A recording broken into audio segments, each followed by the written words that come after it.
Covid മഹാമാരിക്ക് ശേഷം ചൈനയിൽ പുതിയ വൈറസ് പടർന്നു പിടിക്കുന്നതായി ചൈന തന്നെ ഇപ്പോൾ സ്ഥിരീകരിച്ചുകൊണ്ടുള്ള വാർത്ത പുറത്തു വന്നിരിക്കുകയാണ്. വൈറസ് ബാധിച്ച് നിരവധി മരണങ്ങളും സംഭവിച്ചതായുള്ള അന്താരാഷ്ട്ര മാധ്യമങ്ങളുടെ റിപ്പോർട്ടുകൾ പ്രകാരം ഇന്ത്യയിലും അതീവ ജാഗ്രത പ്രഖ്യാപിച്ചു. പുതിയ വൈറസിനൊപ്പം കോവിഡ്-19 കൂടി പടർന്നു പിടിക്കുന്നതാണ് നിലവിൽ ആശങ്ക ഉയർത്തിയിരിക്കുന്നത്. കോവിഡ് പ്രതിരോധ വാക്സിനുകൾ സ്വീകരിച്ചവർക്ക് പോലും വൈറസ് പടർന്നു പിടിച്ചേക്കാമെന്നുള്ള റിപ്പോർട്ടുകളാണ് നിലവിൽ ആശങ്ക ഉയർത്തുന്നത്. മാസ്ക് ധരിച്ച് രോഗികൾ ആശുപത്രികളിൽ തിങ്ങി നിറഞ്ഞു നിൽക്കുന്ന വീഡിയോകളാണ് സോഷ്യൽ മീഡിയകളിൽ പ്രചരിക്കുന്നത്.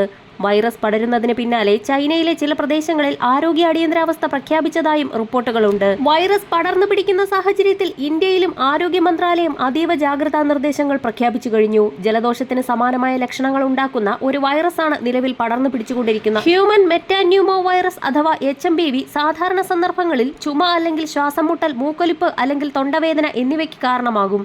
ചെറിയ കുട്ടികളിലും പ്രായമായവരിലും HMPV ഗുരുതരമായേക്കുമെന്നുള്ള റിപ്പോർട്ടുകൾക്ക് പിന്നാലെ പ്രതിരോധശേഷി കുറഞ്ഞവരിലും വൈറസ് ഗുരുതരമായി മാറുമെന്നുള്ള ആരോഗ്യ വിദഗ്ധരുടെ മുന്നറിയിപ്പാണ് ഇപ്പോൾ പുറത്തു വന്നിരിക്കുന്നത്. എന്നാൽ ഇത് ചിലപ്പോൾ ന്യൂമോണിയ, ആസ്മ, ഫ്ലെയറപ്പ് പോലെയുള്ള ലോവർ റെസ്പിറേറ്ററി അണുബാധയ്ക്കും കാരണമാകും. ക്രോണിക് ഒബ്സ്ട്രക്റ്റീവ് പൾമണറി ഡിസീസ് ഉള്ളവരിൽ സ്ഥിതി വഷളാക്കാനും സാധ്യതയുണ്ട്. നിലവിൽ വൈറസിന് ആന്റിവൈറൽ ചികിത്സയൊന്നുമില്ലാത്തതിനാലും വാക്സിനും കണ്ടെത്തിയിട്ടില്ലാത്ത സാഹചര്യമുള്ളതിനാൽ കേന്ദ്ര ആരോഗ്യ മന്ത്രാലയത്തിന്റെ നിർദ്ദേശപ്രകാരം രോഗം പടരാതിരിക്കാൻ കുറഞ്ഞത് 20 സെക്കൻഡെങ്കിലും സോപ്പും വെള്ളവും ഉപയോഗിച്ച് കൈകൾ ഇടയ്ക്കിടയ്ക്ക് കഴുകേണ്ടതാണ്. കഴുകാത്ത കൈകൾ കൊണ്ട് കണ്ണിലോ മൂക്കിലോ വായിലോ സ്പർശിക്കുന്നത് ഒഴിവാക്കുക.